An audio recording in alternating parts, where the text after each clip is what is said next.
इस वीडियो में हम कक्षा 9 का प्रश्नावली 10.5 का प्रश्न नंबर 8 को हल करेंगे। तो चलिए स्टार्ट करते हैं इस वीडियो को।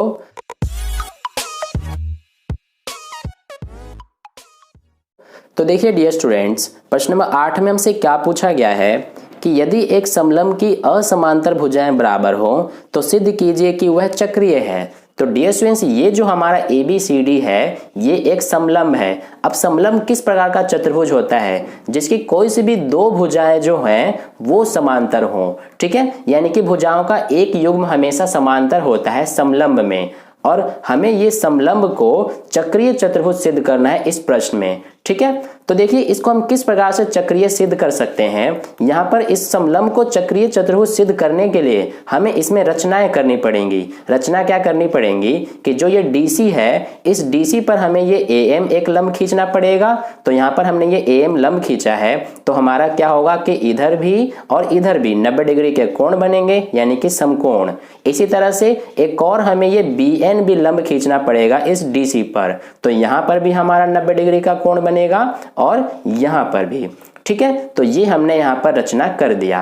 अब जो रचना किया है वो हम यहाँ पर लिखेंगे। हमने क्या रचना किया है कि हमने AM लंब खींचा है इस DC पर, तो ये हम यहाँ पर लिखेंगे कि AM लंब खींचा DC पर। इसके अलावा हमने एक और लंब खींचा है ये BN इस DC पर, तो यहाँ पर लिख लेंगे BN लंब खींचा DC पर। ठीक है, तो ये तो हमने रचना किया, जो हमने लिख लिया। इसके अलावा जो हमें दिया गया है प्रश्न में वो भी हमने लिखा है। ABCD एक समलंब है और AB समांतर है DC के, यानी कि ये जो भुजा AB है और ये DC ये दोनों समांतर हैं। इसके अलावा एक और बात जो कि मोस्ट इंपॉर्टेंट है वो आपको ध्यान रखना है कि इसमें जो AD और BC ये दोनों बराबर हैं। ये बात हमें प्रश्न में कही गई है। ठीक है, यानी कि AD जो ये वाली भुजा है और BC जो ये वाली भुजा है ये दोनों बराबर हैं। ठीक है, तो ये बात आपको ध्यान रखना है। तो ये हमें दिया गया है, हमने लिख लिया। हमें सिद्ध करना है कि ABCD एक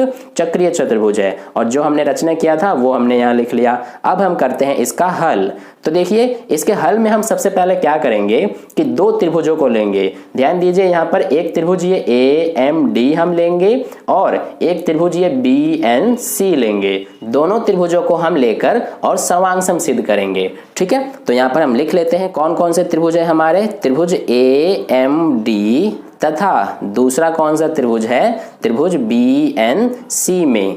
तो देखिए दोनों त्रिभुजों को सर्वांग सिद्ध करने के लिए हमें 3 कंडीशन दिखानी पड़ेंगी। तो देखिए पहला कंडीशन क्या होगा कि इसमें इस वाले त्रिभुज में कोण AMD यानी कि ये वाला कोण और इस वाले त्रिभुज में कोण BNC यानी कि ये वाला कोण दोनों बराबर होंगे। क्यों? क्योंकि दोनों क्या हैं 90-90 डिग्री के हैं। तो इसलिए यहाँ पर हम लिखेंगे कि कोण AMD बराबर होगा कोण BNC के, और इसका हम रीजन भी देंगे कि दोनों क्या हैं समकोण यानी कि 90 डिग्री, यानी कि प्रत्येक 90 डिग्री के हैं। ठीक है, यहाँ तक क्लियर है।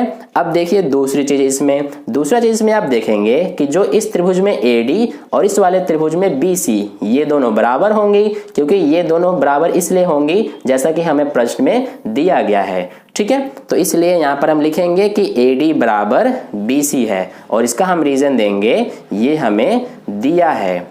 ठीक है, अब तीसरी चीज इसमें आप देखेंगे कि जो इसमें ये AM और इस वाले त्रिभुज में ये BN ये दोनों भी बराबर होंगी। अब ये दोनों क्यों बराबर होंगी इसका रीजन सुनिए। देखिए हमें पता है कि AB और DC ये दोनों क्या हैं, समांतर भुजाएं हैं। तो जैसा कि हमें पता है कि जो समांतर भुजाएं होती हैं उनके बीच की दूरी हमेशा ही बराबर होती हैं। ठीक है, तो इसलिए ये AB और DC की ये क्या है, बीच की दूरी है, इसलिए ये दोनों बराबर हैं। तो यहाँ पर हम लिखेंगे इस बात को कि AM बराबर BN है, और यहाँ पर रीजन हम देंगे इसका कि दो समांतर भुजाओं के बीच की दूरी है। ठीक है, तो इस तरह से ये हो गया हमारा यहाँ तक। अब देखिए इसमें हमने 3 कंडीशन दिखा दिया, तो इसमें सर्वांग समता का कौन सा नियम लगेगा। ये हमारा है समकोण यानी कि राइट एंगल यानी कि R। ये हमारा है कर्ण। देखिए ये समकोण था, इसके सामने वाली भुजा हमेशा कर्ण होती है, तो ये हमारा है कर्ण यानी कि हाइपोटेनस, और ये भुजा यानी कि साइड। तो इसमें हमारा RHS सर्वांग समता का नियम लग रहा है। तो यहाँ पर लिखेंगे RHS सर्वांग समता नियम द्वारा क्या होगा हमारा कि त्रिभुज AMD ये सर्वांगसम सिद्ध हो जाएगा त्रिभुज BNC के। ठीक है, तो इस तरह से हमने दोनों ही त्रिभुजों को सर्वांगसम सिद्ध कर दिया। अब यहां से देखिए कि अगर ये दोनों त्रिभुज सर्वांगसम है तो यहां पर इस त्रिभुज में ये कोण D और इस त्रिभुज में ये कोण C दोनों बराबर होंगे। कैसे? CPCT द्वारा। तो यहां पर हम लिखेंगे कि कोण D बराबर है कोण C के, रीजन देंगे CPCT द्वारा। ठीक है, यहां तक क्लियर है। अब देखिए आगे बात करते हैं। यहां पर हमारा कोण D और कोण C दोनों को हमने यहां पर बराबर सिद्ध कर दिया।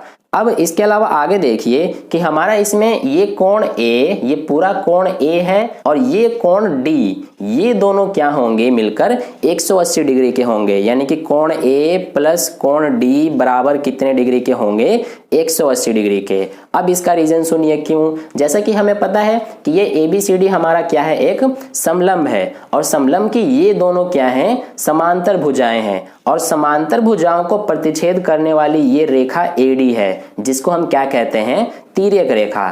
तो ये हमारा तिर्यक रेखा के एक ही ओर दोनों कोण बन रहे हैं और जैसा कि हमने पार्ट 6 में पढ़ चुके हैं कि तिर्यक रेखा के एक ही ओर बने कोणों का योग क्या होता है? 180 डिग्री का। ठीक है, तो इसलिए इसका हम रीजन लिखेंगे कि तिर्यक रेखा के एक ही ओर बने कोण हैं। तो इस तरह से हमारा यहां तक हो गया। अब यहां से देखिए कोण A प्लस कोण D हमारा 180 डिग्री है। तो यहां से हम क्या करेंगे कि कोण A को तो कोण A ही लिखेंगे प्लस कोण D की जगह पे कोण C लिख सकते हैं क्योंकि कोण D और कोण C दोनों बराबर हैं, इसलिए हम कोण D की जगह पे कोण C लिखेंगे। ठीक है, और ये बराबर में कितना है? 180 डिग्री का। तो यहां से आपको क्या समझ में आ रहा है कि कोण A यानी कि ये वाला कोण और कोण C यानी कि ये कोण दोनों मिलकर 180 डिग्री का कोण बना रहे हैं। और जैसा कि हमारा एक चक्रीय चतुर्भुज का गुण होता है कि अगर किसी भी चतुर्भुज में सम्मुख भुजाओं के प्रत्येक युग्म का योग अगर 180 डिग्री हो तो वो हमारा चतुर्भुज क्या कहलाता है? एक चक्रीय चतुर्भुज। ठीक है, तो यहां पर हम लिखेंगे कि क्योंकि चक्रीय चतुर्भुज के सम्मुख कोणों के प्रत्येक युग्म का योग 180 डिग्री होता है, अतः यहां पे हम क्या लिखेंगे कि ABCD हमारा क्या है? एक चक्रीय चतुर्भुज है। ठीक है,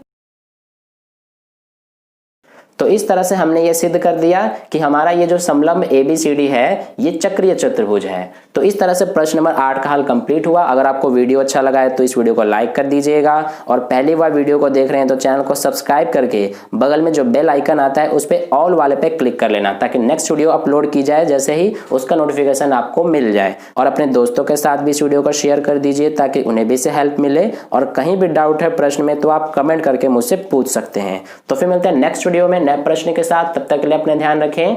धन्यवाद।